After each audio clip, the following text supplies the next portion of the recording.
Hindi lang daw sa tindi ng depensa maasahan ng Lakers si Marcus Smart. Ayon sa Lakers legend si James Worthy, hindi lang daw on the court ang impact na may ibibigay ni Smart sa team. Well, isa sa player ng Lakers next season na young guard si Marcus Smart.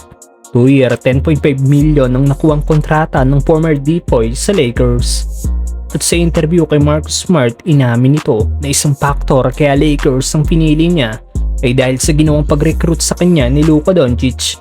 Naniniwala si Luka na malaking tulong ang toughness at defensive ability ni Smart para sa Lakers. Para naman sa Lakers legend na si James Worthy, hindi lang on the court ang impact na may bibigay ni Marcus Smart, kundi nakikita niya daw si Smart bilang steady presence na mag-shape sa locker room ng Lakers. Bagay na kailangan daw ng Lakers lalo na ngayon sa new era ng team kasama si Luka Doncic.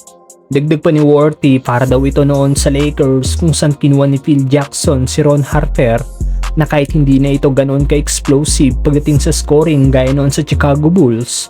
Malaking bagay naman sa locker room ang presence nito lalo na sa pagbalanse ng ego ni Shaquille O'Neal at ng batang Kobe Bryant. Ganitong leadership sa locker room ang nawala sa Lakers matapos na i-let go ng team si Alex Caruso noong 2021. Kahit vocal si LeBron sa locker room ng Lakers, ibang bagay naman ang may bibigay ni Marcus Smart sa team dahil sa defensive first mindset na meron nito na pwedeng ma-adapt ng mga batang player ng Lakers.